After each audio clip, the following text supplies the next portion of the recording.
Hello, my friends, and happy Thursday, or as we like to say, happy Friday Eve. So today we are going to continue the trees theme. We made a project. In fact, I have it right here. It is a sun catcher, and we made it on Earth Day. And really, I think it should be Earth Day every day. So today we are making another tree project, and this time it is a necklace. So this project addresses a couple of interesting points. One of them being, what does one do with a multi-hole component like this? So this is, I would say it's just under an inch in diameter, this beautiful tree component. And I'm not calling it a pendant, although I'm using it as a pendant, but literally it could be a pendant, it could be a connector. So what can you do with a component like this? Well, really anything you want, because when you see these multiple openings, every one of these openings is a wonderful design opportunity. So we could use the top opening in the component and simply put a jump ring through it, and it would be a fun little simple pendant. But there's so much more to this component. We can use whichever openings we want and leave the remainder of the openings unused, and it does not look as if we forgot or like something is supposed to be there. It's just the style of the component. Connie says hello everyone and sends a heart. Hi, Connie.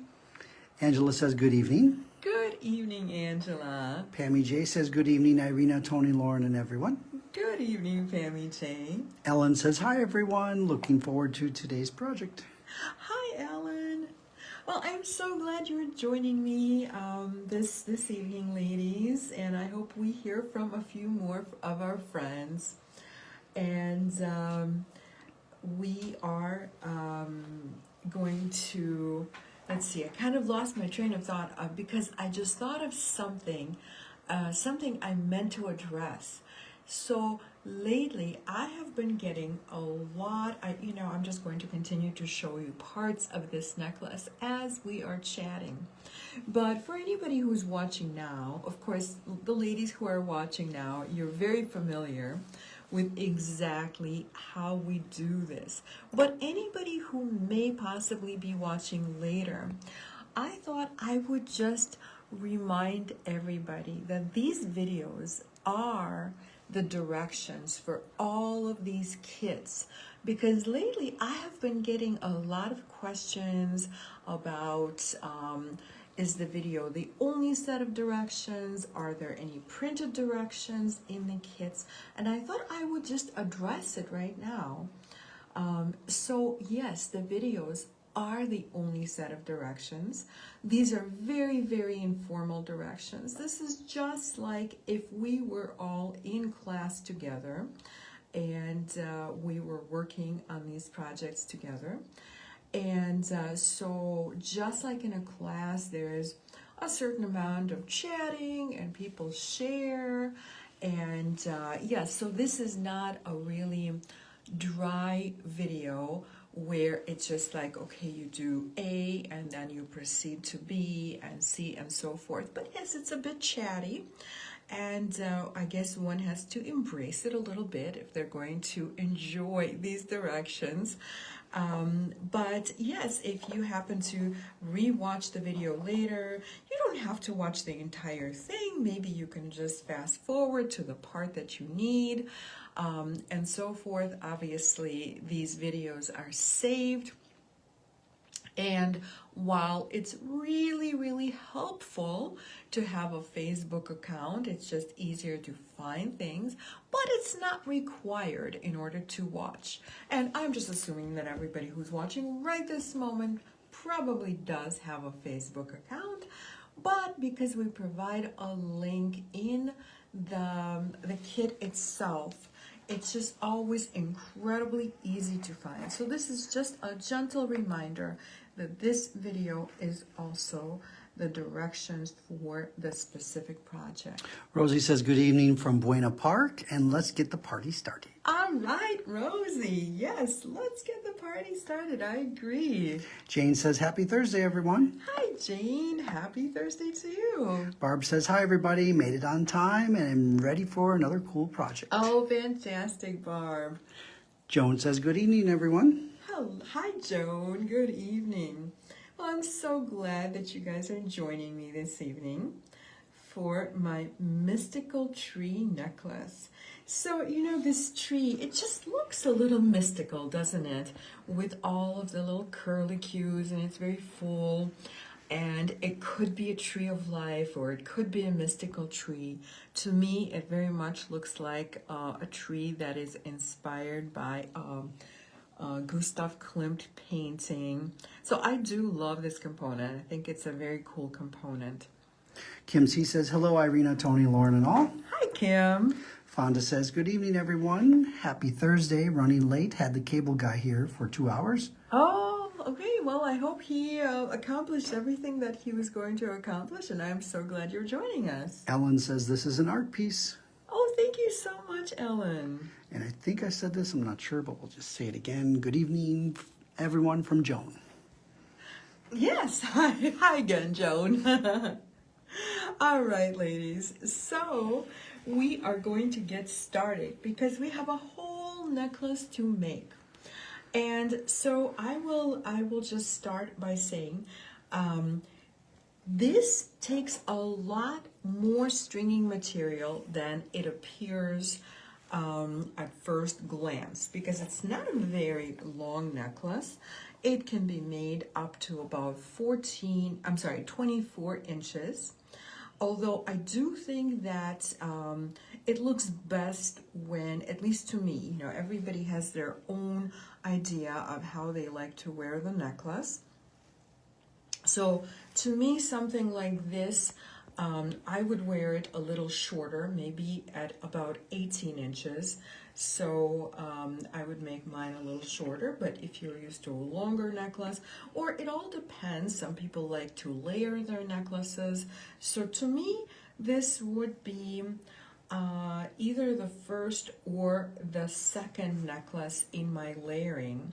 So in fact, you know what? I'm just going to hold it up to approximately where I would have it. So I would probably wear it something like this.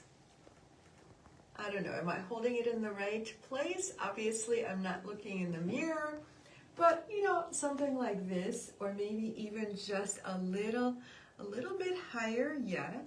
No, maybe a little lower. Maybe it doesn't really help that I have my other necklace on, but I don't know, how does it look with my other necklace? So, well, you get the idea. So I feel like it's meant to be a little shorter, but then again, what if we have it at a little longer length? I mean, that's kind of fun too, right? So you decide. So the way we are making this is so that it can be up to 24 inches. And when you get your kit, you're actually going to get 14 feet of Ceylon in this kit. It sounds like a really crazy amount of Ceylon. However, before you do anything else, cut it into 4 equal parts. So I would just fold it over, cut it once, and then fold each half, and so this way you have 4 equal parts. Judith says, good evening. Hi, Judith. Kim C says, beautiful. Looks great as the second necklace lengthwise. Yay, that's what I thought too. Thank you so much, Kim.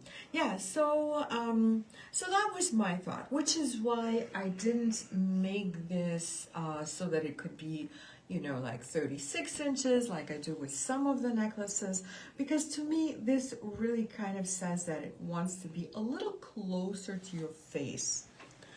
So So once we have cut our C-line into 4 equal lengths, so obviously each one of the lengths is going to be 3.5 feet. And that still sounds pretty long, right? So we will see what happens with all 4 of our lengths as soon as I make a self needle with each end. And you guys have seen me make these self needles like probably about a million times, right? So this time I'm just going to take a little shortcut, and sometimes I do this. So we just have to remember that our C-line dries rather quickly.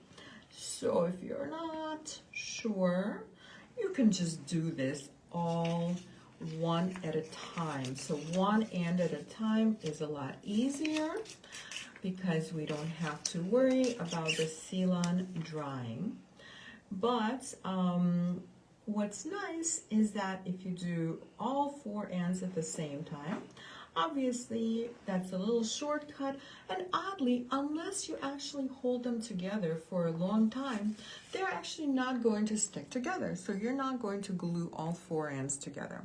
So I have just made my 4 self needles. Yolanda says, good evening, joining a little late. Hi, Yolanda. I'm just glad you're joining us. So this is obviously this is just 2 lengths of C-line. So remember, we have 4 lengths, and we're going to do that with all 8 ends of our 4 equal lengths of C-line. So we're going to be working just on one side at any given time, or actually you can do this on both sides, but I will be just working on one side. So what I am going to do is, before I start, I like to cut my ends, my C-line at an angle, and this makes my self needles even more useful because it's just that much easier to go through beads. Yolanda says that is pretty. Thank you so much, Yolanda. I'm glad you like it. All right, so I'm going to do that with all 4 ends.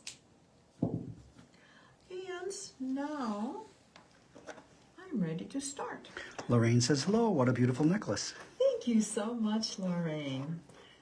So I'm just going to lay this out so it's right there, and we can refer to it whenever we need to. So we're going to take one of our 4 lengths of C-line and just put it through the loop.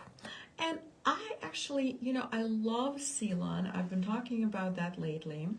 That I love all the different colors of C-line, all the different colors that C-line comes in.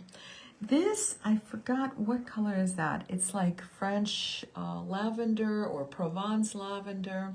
So it does have that wonderful kind of bluish lavender feel. And so I like to see some of the C-line exposed. So for that reason, I'm not going through the opening just the one time. I'm actually going to go through one more time so that I can show off that beautiful color and add a little bit of texture to my, my piece.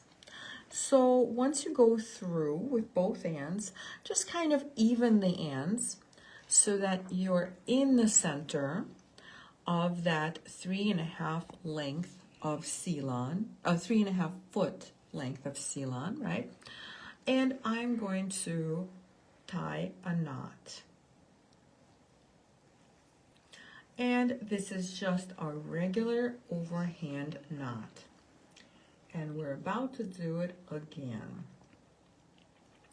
So I want my knot to land right next to my focal point piece. And I might even just pull on each side of the sealant to get it just a little closer and a little more snug. So the opening that I just went through is just one hole away from the top hole in the piece. So this is like 12 o'clock. So I'm just one hole away from that. And my next length of sealant is going to go to the opening adjacent to that. So I'm just going to, again, very much the same way, go through one time and then coil around the side and go through once again. Now I'm going to even out the ends so that I know that I have enough length to work with. And again, I'm going to tie another knot, and this is an overhand knot. So the way I do my overhand knots is you just bring both of your length of sealant around your two fingers, and I just kind of sneak my thumb out so that I can grab the string like this with my finger and my thumb. And I have both ends of the string right here forming a knot. And again, I'm going to get just as close to the side of the focal point piece as I possibly can. So it starts out like this with our two sets of sealant. And I kind of like how my two sets of sealant form a little bit of a triangle. It just adds a little bit more interest. It kind of frames the piece rather than just coming out of one of the openings, which of course we could have made that creative choice, but I made this choice just because I like the look of this. It just gives it a little bit more of a frame. It gives it a little bit more color around that metal piece. So now I'm going to grab some of my little cubies. You know how much I like my cubies. And this is what they look like. So they're just like little cornerless cubes. They are about, I want to say, 2 millimeters in diameter. And I'm going to string this right over both ends of the sealant. So this is where my cubie is going to end up.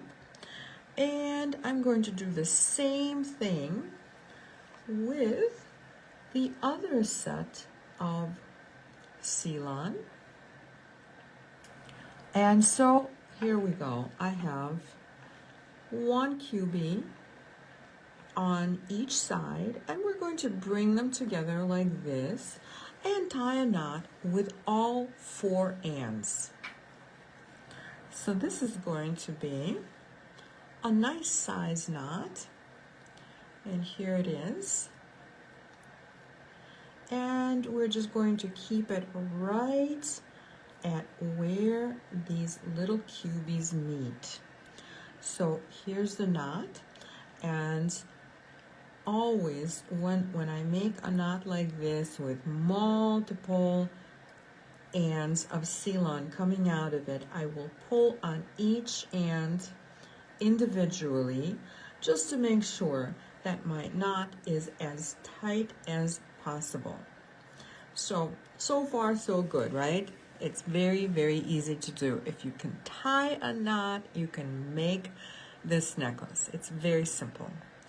Okay, so we are going to continue with our pattern. Oh, and you know what? I forgot my beads, but luckily my tray is right here. So just give me 1 second while I grab them.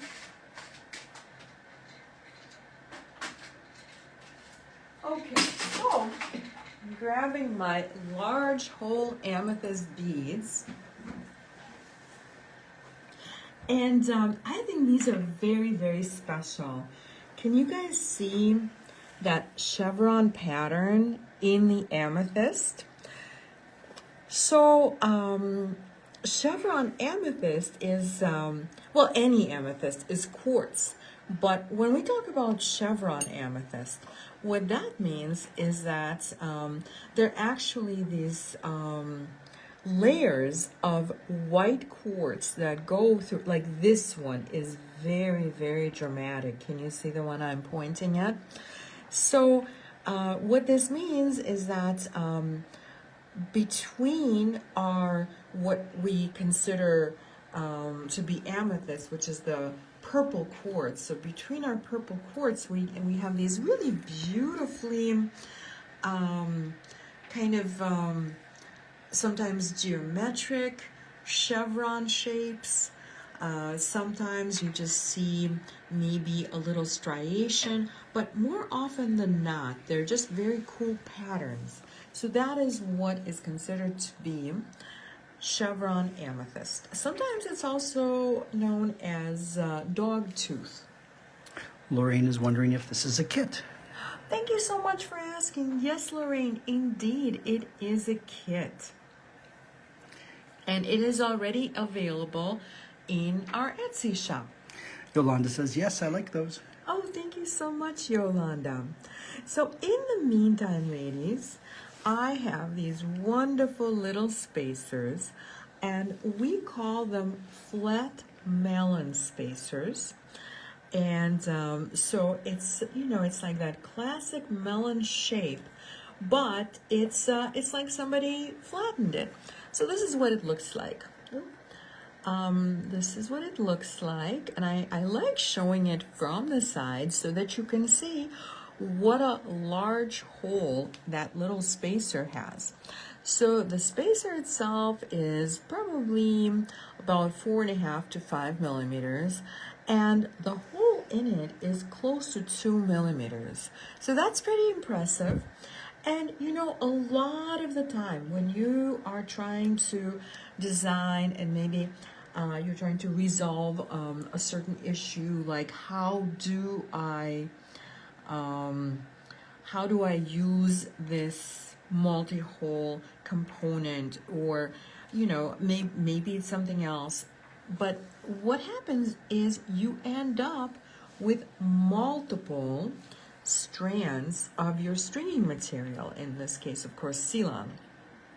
So you end up with all these strands of Ceylon, and if we want to use a spacer, we have to be very strategic in the choice of spacer. Obviously, well, the main requirement is that in this case, our spacer actually fits over 4 strands of Ceylon. So here we go. So obviously it does fit over 4 strands of Ceylon, allowing us to make this necklace. So I like these little groups of 3, and we are going to leave this as a group of 3, after which we are going to subdivide our Ceylon strands into 2 pair, and we are going to add another QB to each pair. So a pair of Ceylon ends goes through 1 QB, and then we're going to put another QB over the remaining pair of Ceylon ends. And it definitely is very helpful to have made that self needle with each one of the ends. You'll be happy if you do it.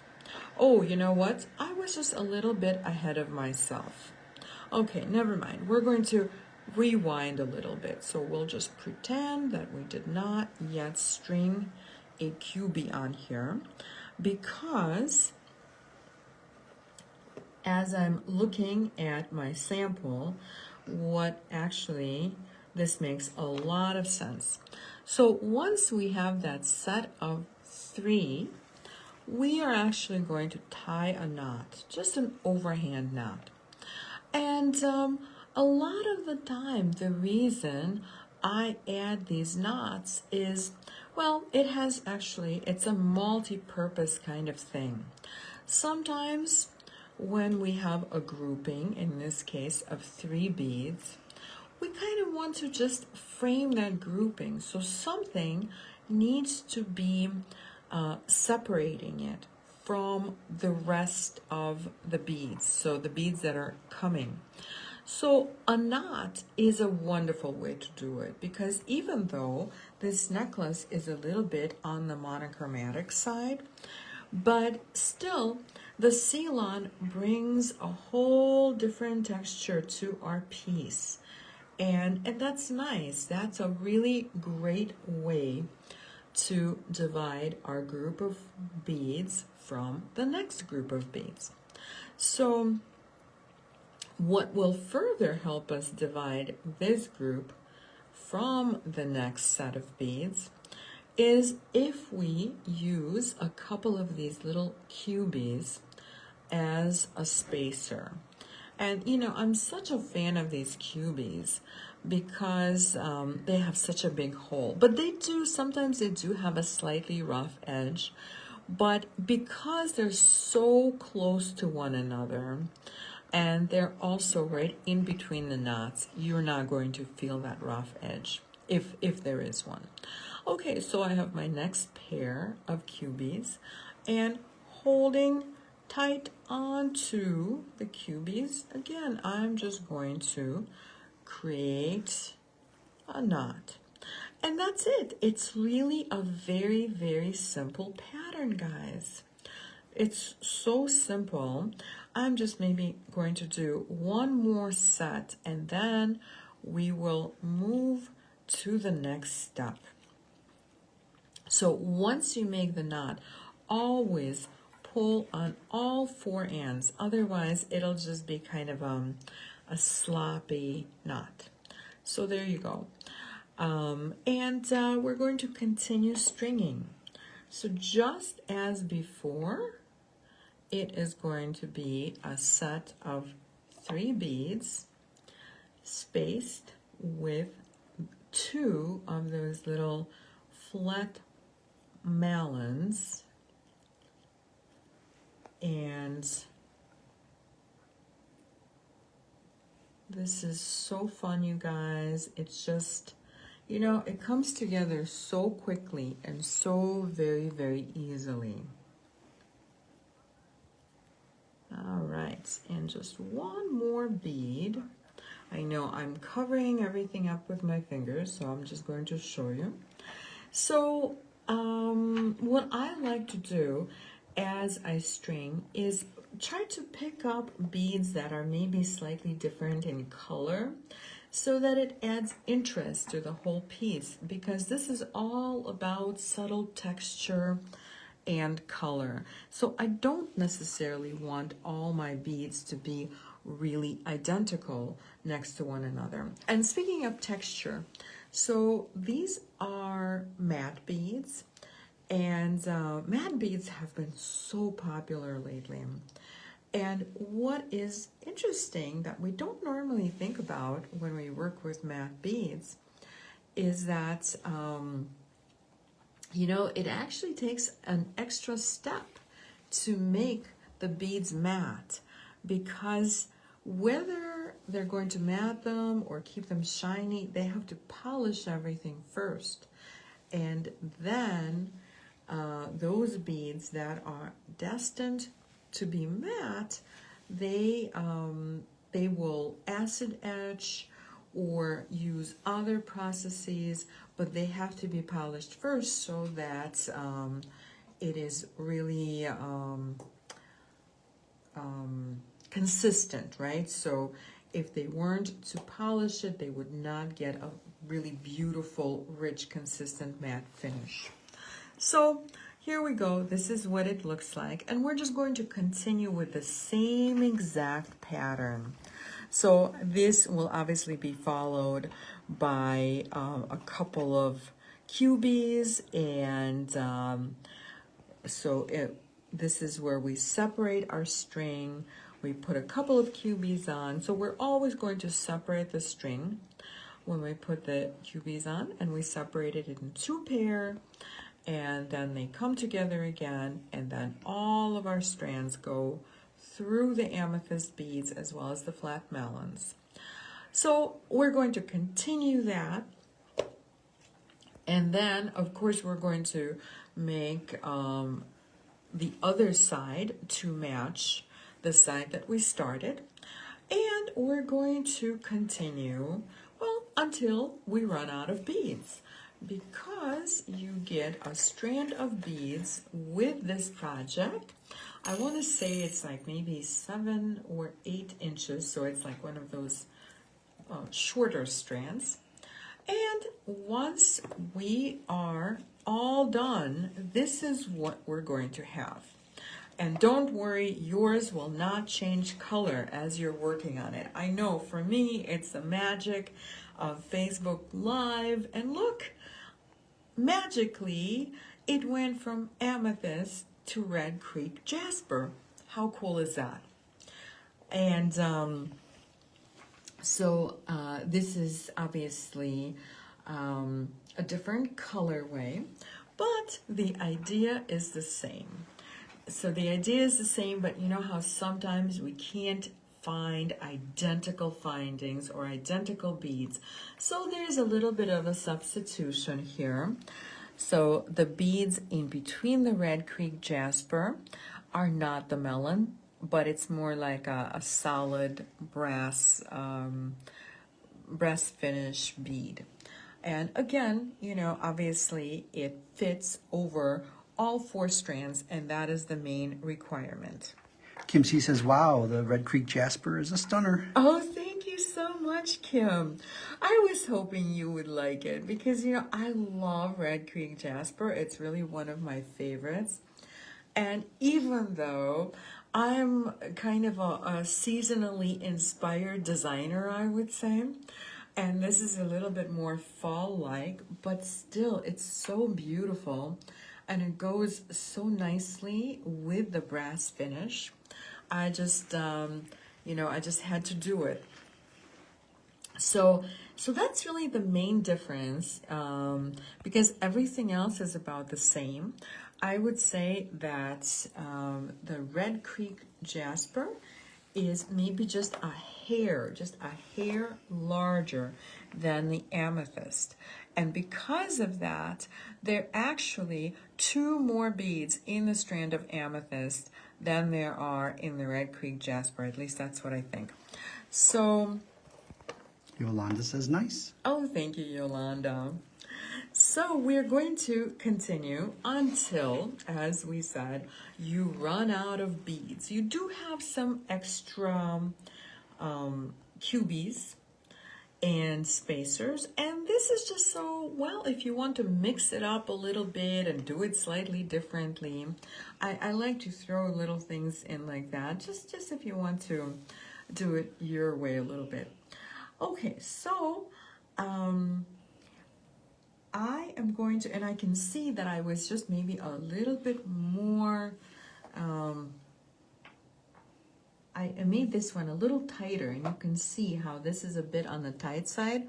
But, you know, because when we work with Ceylon, it does have a little bit, it just has a little give to it. So if we kind of stretch it a little bit on both sides, it will most definitely relax.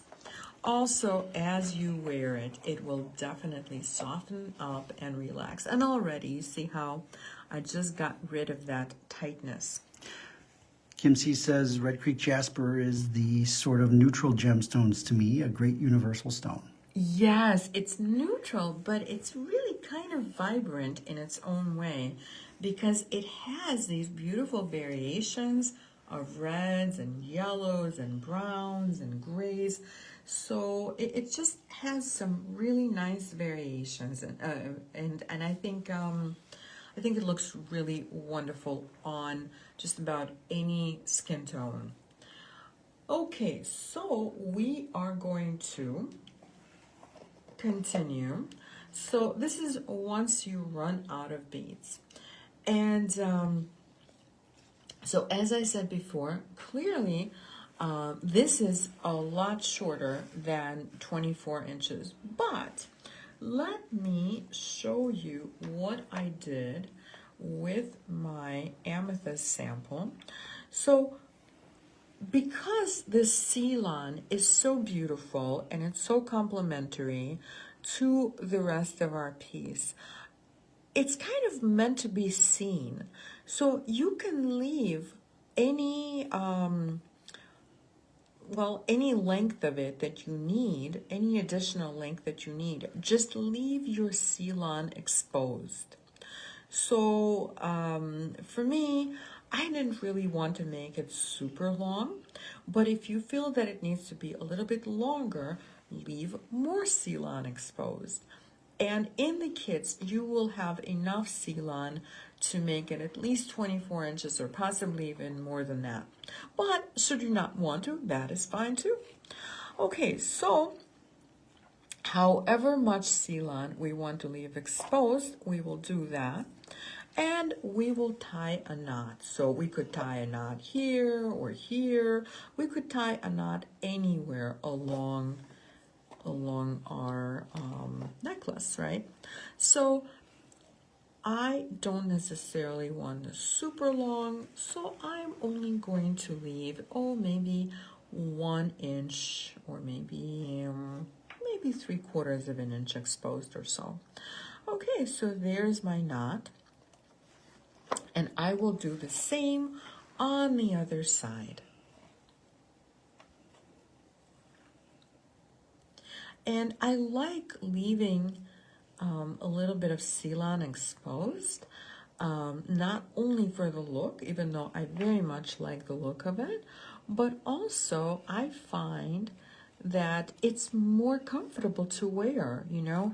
I actually think that a little more even, like if you wanted to skip a couple of the beads at the end and just leave more Ceylon exposed, especially if you like layering your necklace with other necklaces, it just makes it that much more comfortable to wear.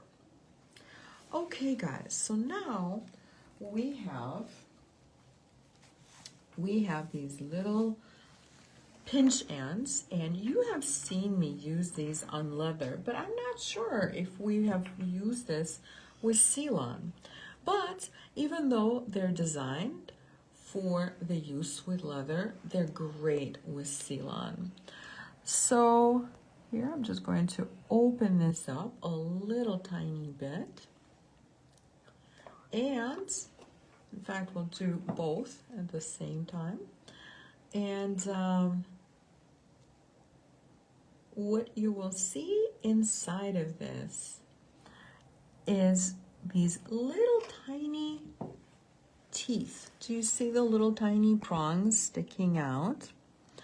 And so those little prongs are going to help grab on to the string, right? Or to the knot. Of course, they're not all that big, so we're also going to use some glue.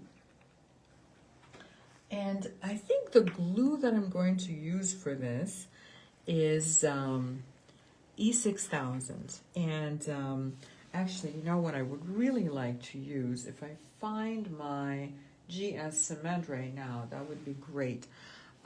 Tony just volunteered to go look for my GS cement. And, you know, people ask me about glue all the time. And I have 3 different, it's in my office, I think. So I have 3 different types of glue. And of course, wouldn't you know it, I have 2 of them right here, but not the one I really wanted. So yes, I could use E6000 for this, but you know, E6000 is just a little bit too gap filling for this type of an application. And then I could use the super new glue, which I use for other things all the time. Like we just used this a little bit earlier to make the self needle. However, this one is actually just a little bit too thin. So this one is not gap filling at all. So the choice of glue for me for this type of an application is GS cement. And GS cement is really nice for this type of an application because it's somewhere in between the other two glues as far as viscosity. So I want like a medium viscosity for this, because we don't have a ton of room in this little component. So we are just going to take the cap off, and just in case, I'm going to put this little piece of paper down. And this is a good time to go ahead and just trim all of the excess string. And I know it's just a little bit scary because we haven't glued anything yet. And to be perfectly honest, I could have glued like right here, waited a couple of seconds. I could have done that, with my super new glue. Wait a couple of seconds just to make sure that nothing is going to fray. But it's okay, really. This will work out because it's not as if I'm working with these ants or, I'm not really doing anything with the ants. So I'm going to use, normally there's a little applicator, but I think somehow my tube ate my applicator. What do you think? Yeah, because somehow I'm missing an applicator.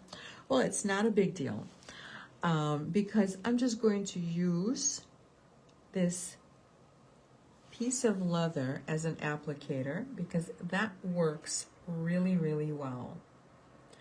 And I'm putting, I think I'm being just a little bit too generous, but that's okay because these little leather ants, they're perfect. These are my leather schnibbles, and they're perfect for either applying the glue or removing the excess glue. So there we go. And I'm just going to put the knot right in. Okay, it doesn't want to go in. So the knot goes right in, and I'm going to help it along with my chain nose pliers. So I'm just going to push it in as far as I possibly can. And now we are going to close all of the little petals.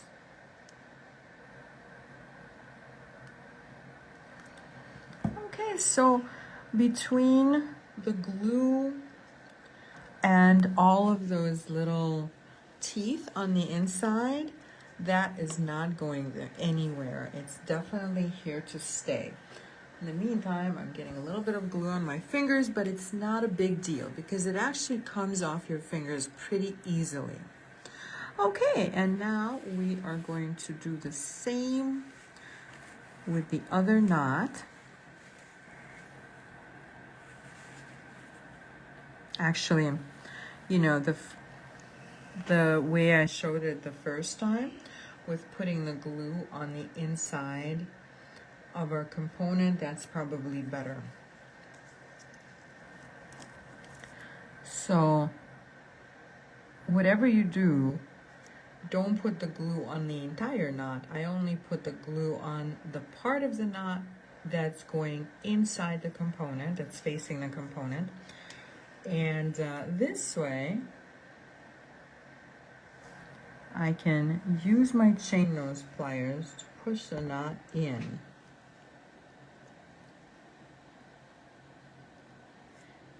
And, okay, I'm being a little more messy than I like to be. So we'll end up just having to remove some of this glue in a second.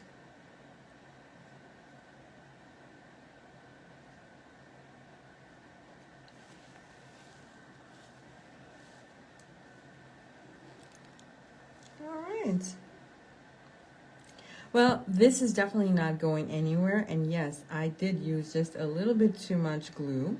So I'm just removing it with my fingers, not a big deal. And later, when I get home, I'm just going to use a little nail polish remover, and it's all good. So, Vicky is wondering if the end can be opened up a little. I think you did that. the end. The pinch end. Oh, absolutely. Yeah. Yes, so I did open it before I inserted my knot. I always do that just to make sure that it goes in really nice and smoothly. Okay, so here we go. So make sure that you close it nice and tight, and that's it, done. So ideally, we kind of maybe want to just leave it to dry for maybe 5-10 minutes. And in the meantime, I'm just going to be careful, and I'm going to continue to demo. So what we're going to do next is we will use some jump rings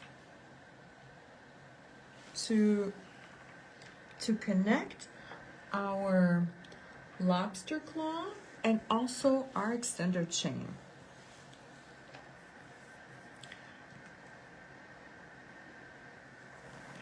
So, you guys have all used jump rings, and this is a little reminder.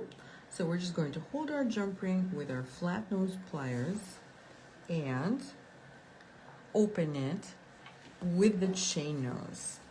We don't need the piece of paper anymore. That was just in case if we got a little messy. And now we're going to attach the lobster claw. So the findings that I'm using in this colorway are actually just a tiny bit different. So I'm just going to point out the differences. So I did point out that I'm using a different spacer.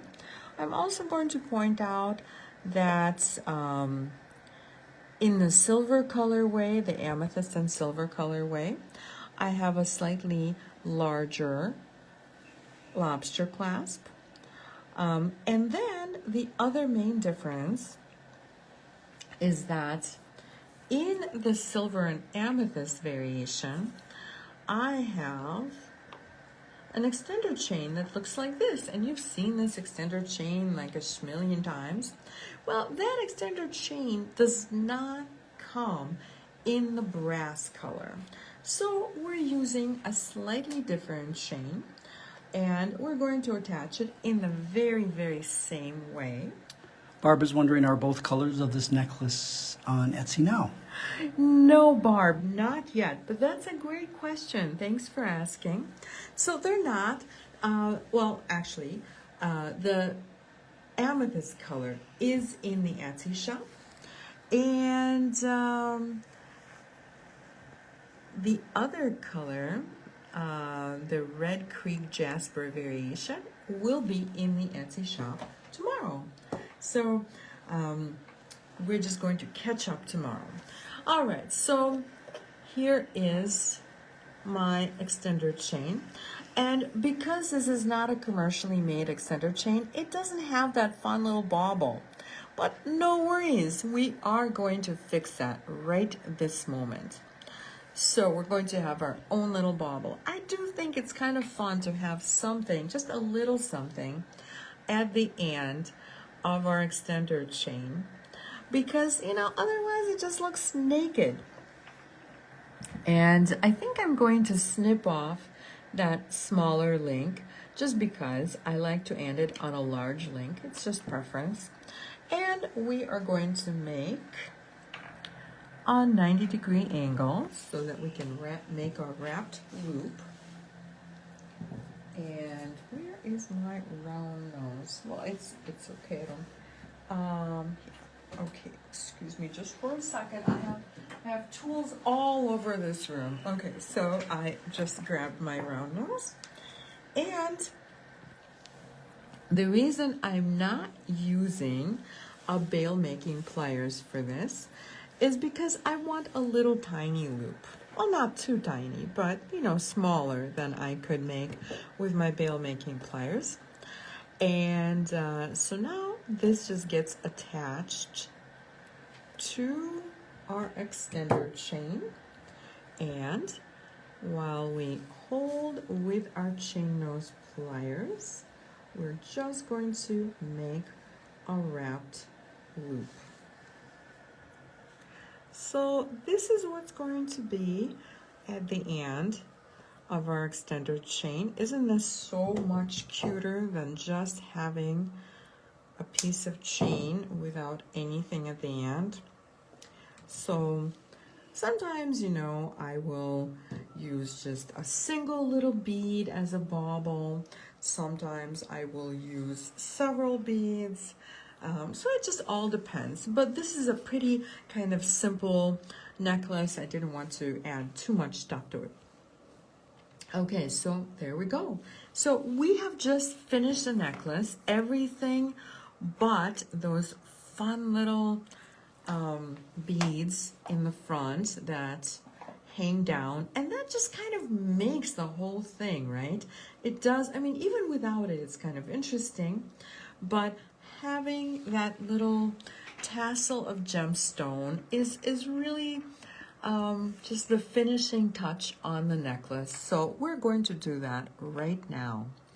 So we are going to use a different drop for this necklace. This is a garnet drop as opposed to the amethyst drop on the other necklace, and I didn't have the garnet drop in the same exact size. So I, to keep that same look, I just kind of reversed and made the garnet drop a little more dainty. And then our carnelian piece is going to be kind of more of a focal point in that center one, right? So, but we still are maintaining that look of 3 different, very eclectic beads. Okay, so we're just going to put our garnet drop on our dainty 26 gauge wire. And we're going to bring up the ends of the wire. So one end is a little shorter. I would say make it at least 1 inch. And the other end we're going to keep long. And you have enough wire to, if you decide you don't like the first one, you have enough wire for a redo. So no worries. Okay, so this is what I'm doing. I am making a slight angle in the long end of the wire, right? So this slight angle is now, it makes the wire parallel with the drop. And the short end of the wire, we're going to make also a slight angle. And now that is perpendicular to the long wire. So, any good wrap loop always starts with a 90-degree angle, and this is no different. So once you have that angle, you just start wrapping. Just a very minimal little dainty wrap, that's all. And we're going to cut off the excess wire. So I just snipped off the short piece, not the long piece. I'm still holding on to the long piece. See, it's right here.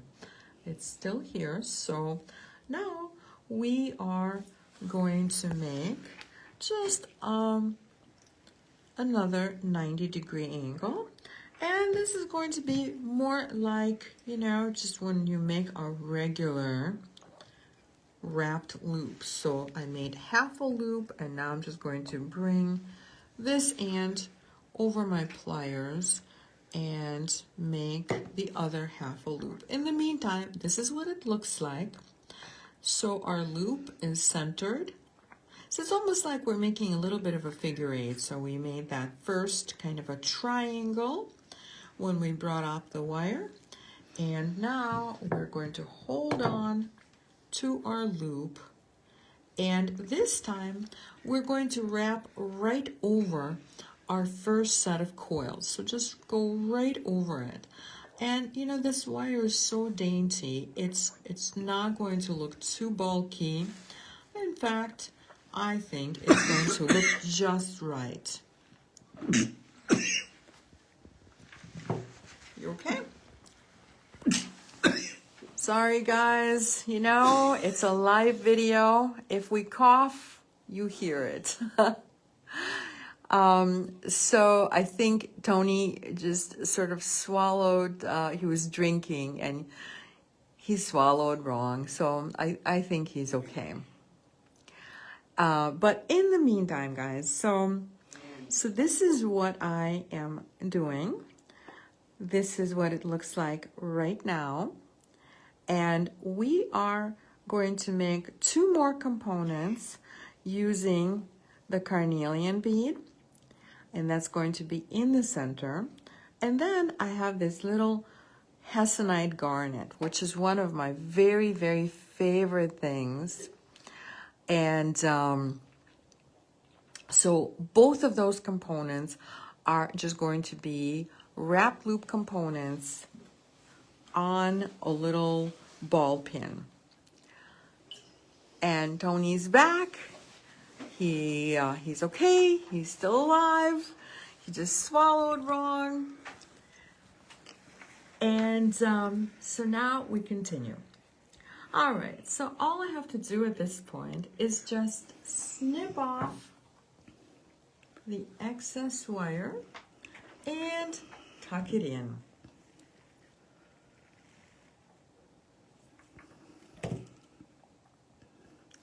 So again, using my chain nose pliers, I just tucked in that very end. So this little component is ready to go. But as you can see, we have slightly different proportions here. So this is what I'm thinking. I'm thinking that maybe, well, let's see.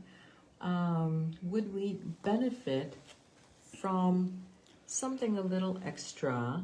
Well, you know what? Maybe I will just, maybe I'll just make this wrap a little bit longer than what I normally would do, because I do want this to hang a little bit lower. Or maybe we could even use a little QB. Or wait, do we have any spacers? You know what? I left them on my desk. Sorry, you know. At least every other video I have to forget something. So, Tony, if you can grab just grab both the cubies and the spacers and we'll see what we like.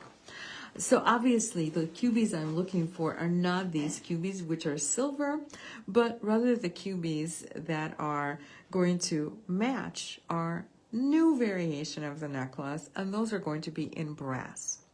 So I'm thinking I might just put a QB or maybe even an extra spacer, because my goal is to make this component hang a little bit lower.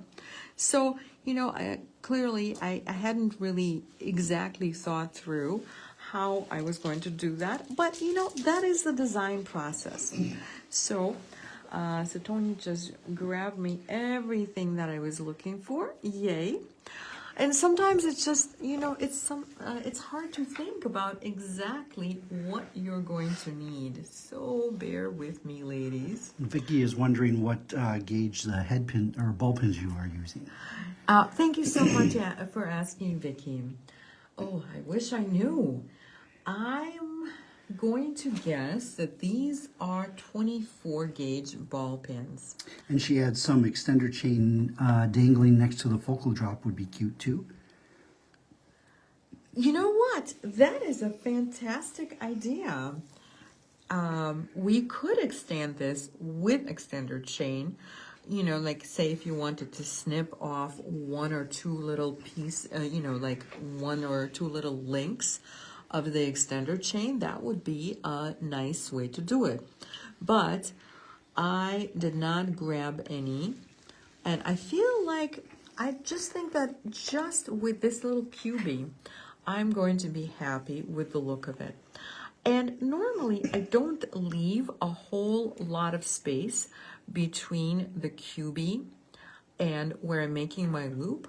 But because I just need a hair more as far as the length, I'm going to leave just a little more length. So instead of maybe like just one or two times coiling around, I will probably end up with more like 3 or 4 coils around, and just that little bit is going to give me enough of a length. Karen is wondering if I'm okay. Yes, I'm okay now. Thank you. Oh, you're very sweet, Karen. And Fonda and Pammy J are too. Oh, thank you so much, ladies. Trudy says, just joining, had my grandson's doubleheader to attend. Oh, very nice. I'm so glad you're joining us. And she loves what's going on here. Oh, thank you so much, Judy. Thank you. Vicky says maybe some extender chain to lengthen the center. Yes, you're absolutely right. So we always have that option. And you will have about 3 inches of extender chain. So you can just snip off 1 or 2 links and use that. We'll see how we like this look, but I do think it's a wonderful idea. Okay, so I actually think that this makes me really happy. I didn't want this to be super long, so I'm just trying to be somewhat consistent with the look of this little trio of stones. So my next one is going to be the faceted hessonite garnet. Whenever we have garnet that looks like, kind of like if garnet and carnelian had a baby, that is called hessonite. So it has that beautiful luster of garnet, but in color, it's a little bit closer to carnelian. Lorraine says, good to hear you're okay, Tony. Thank you. And Vicky says, it's just not alive without hearing Tony. And Barb says, a cubie is a cutie. Oh, yay. Thank you so much. And yes, I'm glad that Tony is okay because, you know, for me, it's pretty stressful too when he's not. What can I say? It's all about teamwork. So we are going to snip off the end. And we have just made our 3rd little dangle. So now it's time to put everything together. So the reason that I made the entire necklace, and now this is the very last little finishing touch. This is like the cherry on the ice cream. So that's because, you know, it's actually a lot easier to work on the necklace without all these fun little dangles hanging from it, because you're constantly handling the piece, especially when you're picking it up, and you're literally, as you start, you're literally hold on to your focal point piece, so you're always handling it, and it's a little awkward if you have something dangling from it. So for me, it's just so much more convenient and easier to do that as the very last step. So here we go. Is this hanging correctly, or do we maybe, you know, before we connect it, we can still move all the beads around. So make sure that you have your beads hanging just the way you want. I think, I don't know, do we like this? A little asymmetry? Okay, so I'll move my hessonite to the other side. And do we like this better? Okay, cool. So now all I have left to do is just close the jump ring. And done. So what do you think? This is really fun, right? And I do like the proportion of the wire, you know. So I think the little QB, it gave me just enough of a length. But if you feel that it needs to be a little longer, you can always grab a link or two from your extender chain. So what do you guys think? Do you have a favorite? Do you like one better than the other? Maybe it's the color of the metal. I know some of us are pretty particular about our favorite metal. Barb says looks really nice. Oh, thank you so much, Barb. Here, I'm just going to move some of my little schnibbles around. We don't really need these anymore. Fonda says both are so pretty, it will be hard to pick a favorite. Oh, thank you so much, Fonda. So, I know this one is just a little bit more fall-like. And, you know, I was thinking you could wear it. You could wear it with khaki. You could wear it with reds or oranges or browns. But then, you know, to make it a little more summery, you could also wear it with creams because there is a little bit of kind of a beigey cream in here. So if you want to still wear it this spring or summer, it's doable, guys. And so here I'm just going to show you the connector chain with the little bauble. So it's right there. And here is the amethyst side by side. I don't know, maybe let me unclasp it so that I can show you the whole thing. Okay, so this is... Mary says love them both. These are my favorite colors. Oh, thank you so much, Mary. So you like both the amethyst and the red jasper, the Red Creek jasper, rather. Trudy says looks awesome, like both, and Yolanda says they're both beautiful. Oh, thank you so much, ladies. Lorraine says love both of them, and Karen says both are beautiful. Yay, thanks so much. Fonda says it feels like fall right now. No. I know, it really does feel like fall until you go outside and then see how beautiful it is because the daffodils are in full bloom and some of our neighbors' magnolias are in full bloom. Our magnolia is always a late bloomer, so we're looking forward to having it in full bloom pretty soon. But yes, it definitely looks like spring, but it does feel like fall. I know, we have to just be a little bit patient. Vicky says love both, can't choose just one. This done with some bumblebee jasper or moog kite would be awesome. Oh gosh, it would be awesome with anything, right? I mean, it's like, there's so many absolutely beautiful stones. Suzanne says I love the amethyst best. Oh, thank you. Well, let me show you more amethyst. So this is the time of the night when we talk about what is coming up. And I will give you a little preview. So this is not necessarily in chronological order, but so next week Thursday, I'm going to make a bracelet that actually goes with the necklace. And I'm not sure yet whether it's going to be in 2 colors or maybe just 1 color. So I guess we'll figure this out. So this is the preview for next Thursday. And also, remember, I promised to show you what my birch tree sun catcher looks like once finished, and this is what it looks like. And this is already available in the Etsy shop because remember, this is our project from last week. But wait, there's more. Pammy J says love the Red Creek jasper, but I'm a silver girl.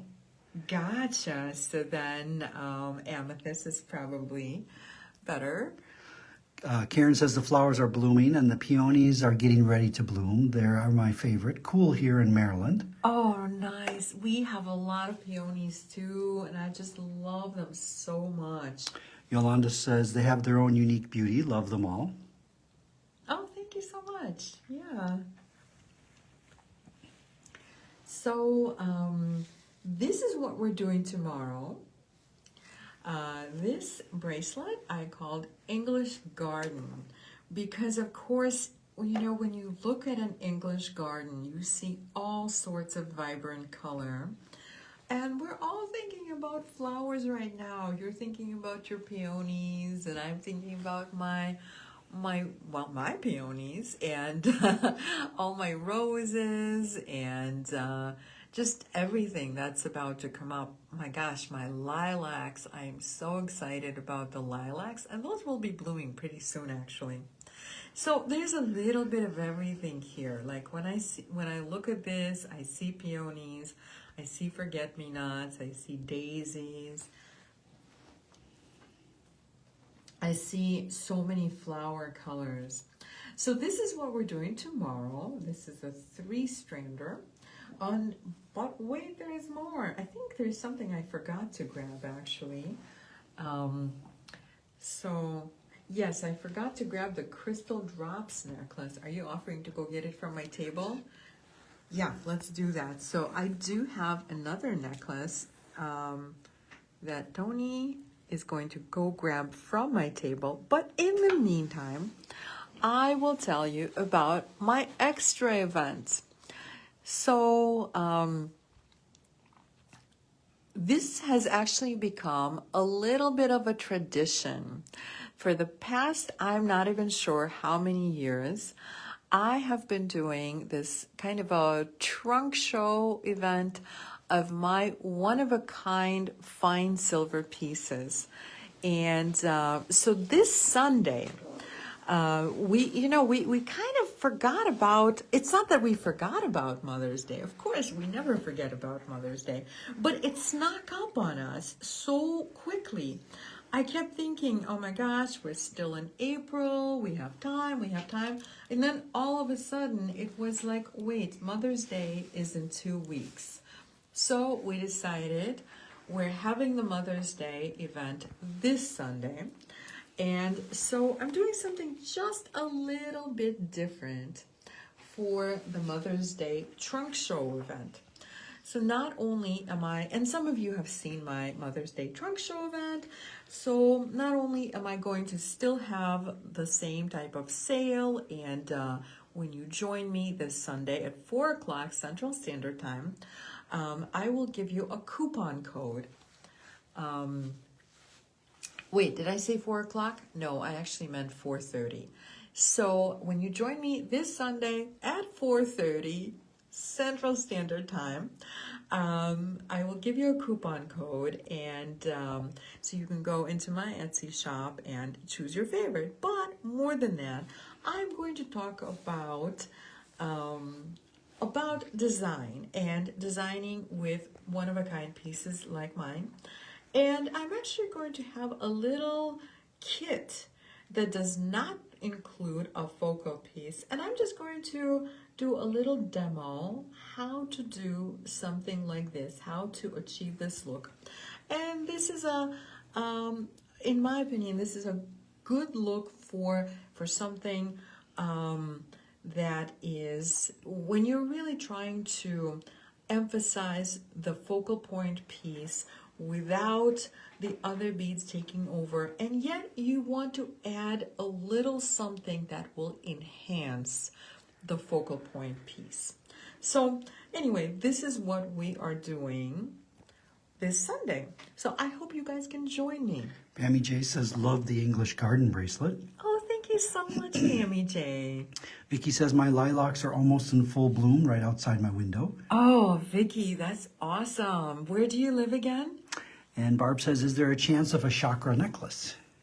A chakra necklace. Perhaps. There's always a chance, you guys. There's always a chance. But there may also, I'm just going to give you a little hint, there may also be a chance of a chakra anklet. That's my little hint to you, because you guys asked me for an anklet, and so I have really been thinking about making an anklet. And one of my thoughts was, wouldn't it be fun to have a chakra anklet? So just something to ponder. Also, if you have more specific ideas about what kind of an anklet you would like to see, I would love to hear from you. But in the meantime, that is one of my thoughts. So maybe a chakra anklet, but also when I envision anklets, I think about dainty, sparkly things. So we're just going to think in that direction as well. All right, in the meantime, spring, I always think about spring rain and then of course we have all sorts of flowers after the rain.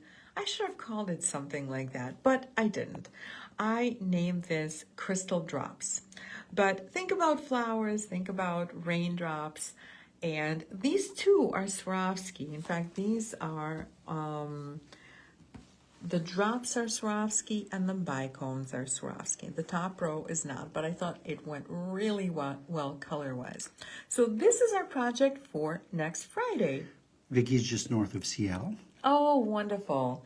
And so you already have lilacs, so that's because your climate is just a little bit more mild than ours. Suzanne says, oh, I love it. And Thank Pammy you so J says, much. beautiful necklace. Thank you so much, ladies. And I think, oh yes, and a quick update to the Etsy shop. A lot of people have been asking us to restock the Hubai turquoise. They're really chunky. Remember the Flintstone style Hubai turquoise. So Tony restocked it in the Etsy shop today. Lorraine says, thank you, Irina and Tony, for a lovely evening. Well, thank you so much, Lorraine, and thank you so much, everybody, for sticking with us through the coughing, through forgetting some of the components. So, it's the beauty of live video. It's real life. Vicky says, an adjustable chakra anklet with leather. You know what? It's almost, Vicky, it's like you are reading my mind almost. Although the one I'm working on right now is not quite leather, but that was my other thought.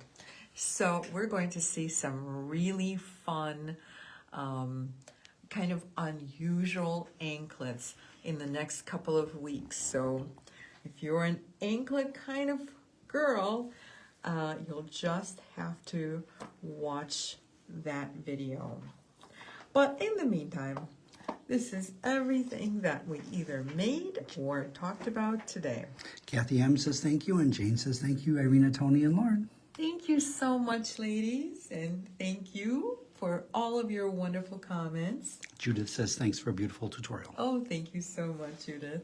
All right, thanks again. And I will see you tomorrow morning for the English Garden bracelet. And of course that is at 9 a.m. Central Standard Time. In the meantime, have a wonderful and creative evening.